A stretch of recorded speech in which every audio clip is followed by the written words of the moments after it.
making weird science, something like a recipe. Estamos ao vivo. Olá pessoal, começa mais um Profissão Cientista aqui do GEC, agora no novo formato ao vivo no Facebook. Olá para você que está vendo a gente pelo Facebook, para você que vai ver a gente no YouTube também, olá. Hoje eu vou conversar aqui com o meu grande amigo Cassiano Minoru Aono. Exatamente. E aí, Cassiano, primeiro eu quero que você conta como que você começou. Tem que falar que o Cassiano é formado em Ciência e Tecnologia, bacharel em Ciência e Tecnologia em Física E também está fazendo mestrado. Entrei no mestrado esse ano agora. Na Química? Na Física. física. Ah, mestrado na Física. Física. Então, na descrição está errado. Você vai perceber que na descrição está errado, mas a gente vai arrumar. Quero que você me conta primeiro por que você começou a se interessar por ciência. Cara, a minha história com ciência foi meio ao acaso, assim. Eu entrei na UFBC Bicho, 2013, estava começando, e aí tinha um programa na época que chamava Jovens Talentos da Ciência, um programa da CAPES, que eu acho que nem existe mais, que concedia basicamente bolsas de iniciação científica, e o foco era alunos do primeiro e segundo ano. Eu recebi um e-mail, aí eu fiz a prova, não sabia exatamente porquê, mas achava, pode ser uma coisa legal, uma oportunidade legal. Fiz a prova, ganhei a bolsa e comecei a pesquisar áreas de pesquisa e tal. E aí eu comecei a fazer iniciação científica na área de química teórica, os químicos chamam de química teórica, os físicos chamam de física da matéria condensada, né? E aí eu adorei, assim, mas inicialmente foi muito mais uma coisa teste, assim, eu não entrei na universidade com a ideia, assim, vou fazer pesquisa. Na verdade foi uma descoberta muito mais durante a universidade. E aí eu comecei a fazer iniciação científica uma atrás da outra, e aí eu fui descobrindo mais sobre a minha área e sobre outras áreas, convivendo com pessoas, me interessando mais sobre a profissão, assim, né, a vida na academia, e aí decidi mesmo fazer isso. Certo, mas e lá no início, por que você escolheu ciência? Por que você quis fazer física? Porque eu quis fazer física. Assim, é legal falar que aqui na UFBC a gente tem um esquema bem diferenciado em relação a isso. Então, como ingressante, né, bicho, eu não entro num curso específico, eu entro no bacharelado interdisciplinar, que tem esse objetivo de experimentar várias áreas, eu fui decidindo fazer física durante o BCIT, né? Então, primeiro, como fazer iniciação científica, eu gostei muito da área acadêmica. E de todas as disciplinas que eu fiz durante o BCIT, as que eu mais gostava eram as disciplinas de física e matemática. E eu gostava muito das disciplinas de matemática porque muitas delas eu tive com físicos, que eram físicos por formação, mas depois fizeram a pós-graduação mais na área que a gente chama de física matemática, né? Então, como eu gostei muito da forma como, muito assim, da forma como o físico olha o mundo, na verdade. A gente se preocupa muito com o fundamento da coisa e explicar como a natureza funciona, como a natureza se encaixa, né? E uma coisa que eu gosto muito na física é como as descobertas científicas são motivadas muito pela curiosidade, assim, saber como a coisa funciona, e depois a gente pensa em aplicação. Apesar de hoje eu trabalhar numa área muito mais de física aplicada, uma coisa que me motivou muito é isso, assim, apesar de ser física aplicada, eu ainda me movo muito pela curiosidade de saber como a natureza funciona. Então, e aí a aplicação acaba sendo quase que um bônus, assim, um bônus muito importante, muito grande, a gente tem que sempre falar isso, mas eu gosto muito dessa forma como eu sinto que a física para mim é um novo olhar sobre o mundo, assim, ela te dá um olhar que praticamente só a física te dá, e é um olhar que me chamou muita atenção. E hoje você está pesquisando o quê? Hoje o mestrado eu trabalho com uma coisa que a gente chama de nanopartículas magnéticas, ou fluidos magnéticos. Então, existem nanopartículas, então basicamente o que eu estudo são ferritas, né? Então ferro com oxigênio, e aí pode ter magnésio, manganês, que a gente chama de dopagem, né? Mas enfim, essas nanopartículas, elas têm estrutura, elas são pequenas, né? Você vai estar nanométrica, por isso que é o nome nanopartícula. E aí quando essas ferritas estão nessa escala, elas têm algumas propriedades magnéticas interessantes, que é basicamente quando você pega essas nanopartículas e aplica um campo magnético, que a gente chama de alta frequência, né? Um campo magnético oscilante de alta frequência, a interação do campo, basicamente, a interação do campo eletromagnético com essas nanopartículas faz esquentar a região em volta da nanopartícula. E essas nanopartículas, por que elas são tão estudadas? Porque elas são muito biocompatíveis. Então você injeta o organismo humano e isso o organismo humano recebe bem elas, por exemplo, aquela base de ferro e tudo mais. E quando essas nanopartículas grudam em células de células de tumores ou câncer, quando você esquenta essa região aplicando o campo magnético, essa célula mata, essa nanopartícula mata a célula do câncer. Então esse processo, bem resumidamente, é o que o pessoal chama de magnetohipertermia, que é muito menos invasivo que a químio, porque você consegue ter uma precisão muito melhor em atacar só algumas células e não todas as células. E isso já é estudado em algumas universidades fora do país, aplicando já em seres humanos, assim, como uma terapia alternativa à químio. Porque quando o paciente faz isso, ele consegue fazer menos químio e aí, enfim, ele tem uma qualidade de vida um pouco bem melhor, na verdade. E no Brasil tem alguns grupos experimentais que trabalham com isso, já tem testes em ratos, em outros organismos, que mostram que realmente é uma técnica eficiente. Então, o que eu faço é tentar estudar essas nanopartículas, só que no computador, fazendo simulação. Porque qual que é a vantagem? O experimental, primeiro, para sintetizar e fazer experimentos é muito caro. Você tem toda uma estrutura e tal. E o que a gente, enquanto a gente trabalha com simulação computacional, ou seja, a gente tenta entender como é essa dinâmica, que a gente chama de dinâmica magnética, só que no computador usando programas.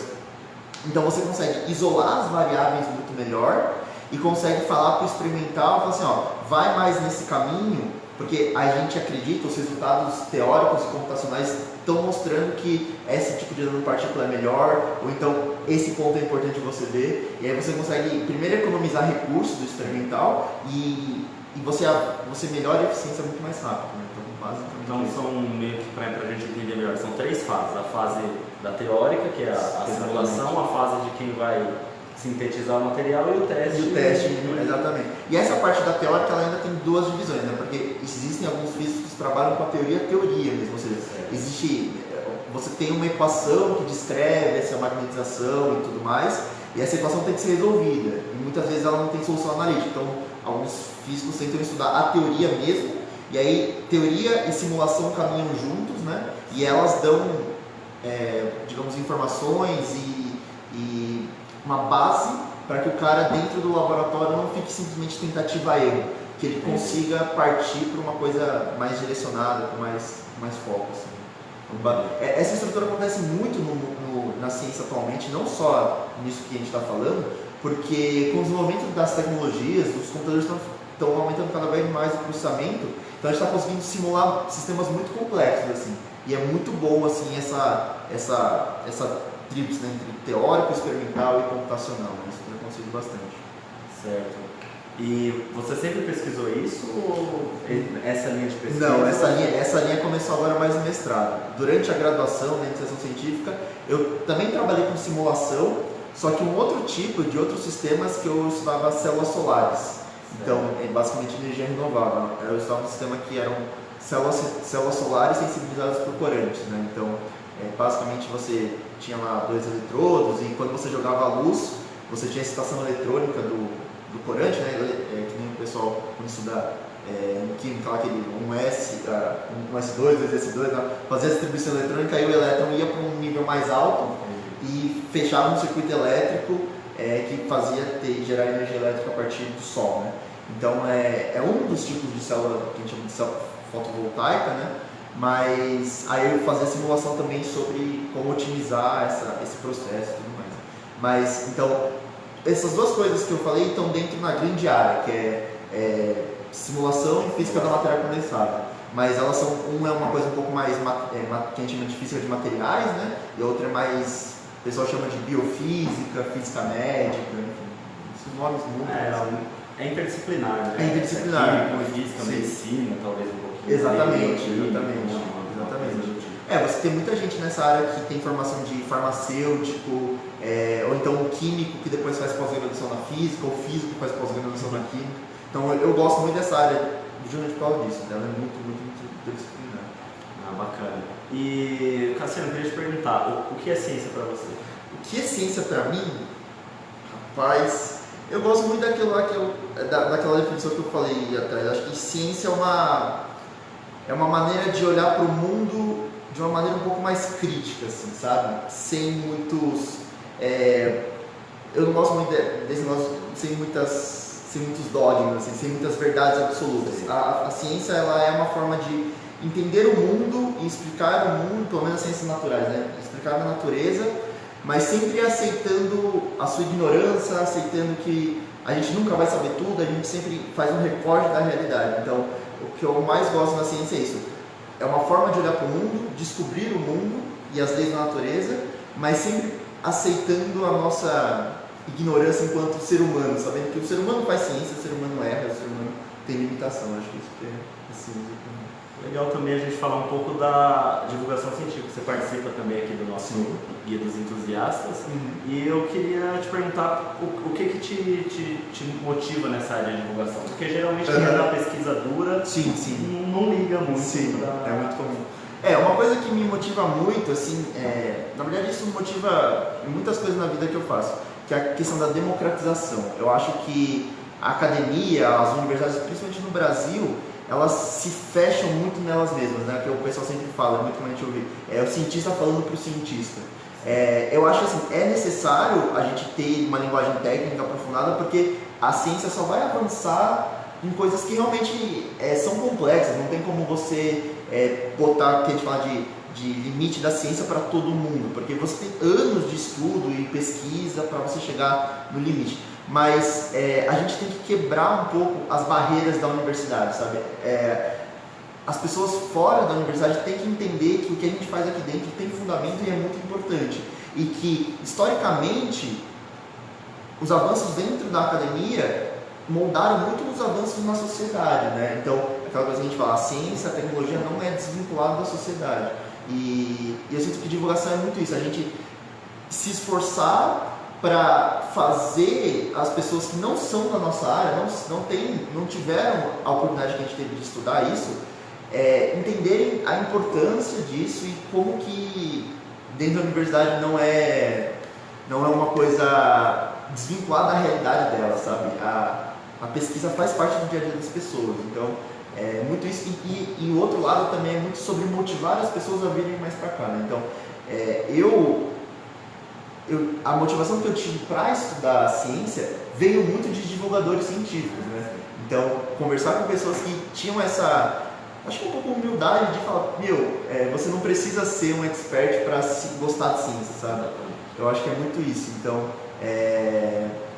atrair mais pessoas que, às vezes é um texto que o cara lê, um vídeo que o cara vê que, é a semente e esse cara pode ser um puta pesquisador no futuro, sabe? Então, são as duas coisas que mais me motivam, assim. Só pra gente terminar, agora a gente teve, semana passada tivemos aí a matrícula no SISU e entramos aí quase 1.000 pessoas, não sei quais são os números. Se você pudesse dar uma dica para esses calouros que estão entrando na UFABC. Na UFABC, assim, a dica que eu sempre falo, por exemplo, eu acho que isso pelo menos para mim funcionou, entender o BCT, entender a proposta do BCT. Você vai achar um monte de gente por aí que vai falar um monte de problemas da UFABC, das federais, isso existe. Toda a universidade pública ainda tem muito problema, a gente tem que muito avançar. Mas uma coisa é fato, assim, o BCT ele te dá uma liberdade que os alunos, os ingressantes ainda não estão muito acostumados. Porque na minha opinião, o ensino médio brasileiro ele ainda muito... ele quer controlar muito o aluno não tem muita liberdade de... Ele é engessado, exato. Então, aqui dentro da UFABC você tem uma liberdade. E é uma liberdade que você tem que aprender a conviver. Não é assim, eu vou fazer o que eu quero e assim, deixa a vida me levar. Lidar com a liberdade exige planejamento, exige dedicação, exige você mas você também está disposto a errar, a tentar e tal. Então, o que eu falo para os bichos tentem entrar no BCT com a cabeça aberta. Eu acho muito... Assim, não é ruim a palavra, mas às vezes eu acho que quando o ingressante entra aqui, ele fala assim, puta, eu não sei que curso eu vou fazer. E ele fica mal com isso, mas pelo contrário, isso é bom. Se você não sabe ainda qual curso você se identifica mais, o que você tem que fazer é testar um monte de coisa, ir para um monte de área, desde engenharia até física, matemática, tenta testar, entendeu? Então essa é a dica que eu dou. Permita-se estudar de tudo e entenda que todo conhecimento tem uma relação menos utilitária com o conhecimento, sabe? Em vez de perguntar para que isso vai me servir no futuro, pensa, pô, isso aqui eu tô aprendendo alguma coisa que talvez seja uma coisa que mude a minha vida, entendeu? Como foi comigo, quando eu entrei aqui eu não pensava em fazer física. Eu queria fazer engenharia, eu nem sabia direito, mas era alguma engenharia. E aí eu me permiti olhar para a ciência, sabe? Entender como funciona, descobrir as pessoas e tal. Então, a dica que eu dou é: entre com a cabeça aberta e disposto a fazer de tudo. E por mais que você faça uma coisa que não seja nada a ver com a sua profissão no futuro, essa coisa vai ter feito parte da sua história e vai fazer uma diferencial. Então, acho que essa é a dica que eu dou para os bichos. Né? Isso aí, entre com a cabeça aberta. Então, esse foi mais um Profissão Cientista e a gente volta daqui a 2 semanas, sempre 15 em 15 dias, nosso programa. E vamos tentar trazer, aliás, ela prometeu, a professora Paula disse que participaria. A professora Paula foi minha orientadora durante toda a graduação. Que é a coordenadora aqui do nosso Guia dos Entusiastas. Sim. Ela disse que ia participar, estou cobrando, viu, Paula? E é isso aí, gente. Até a próxima. Valeu!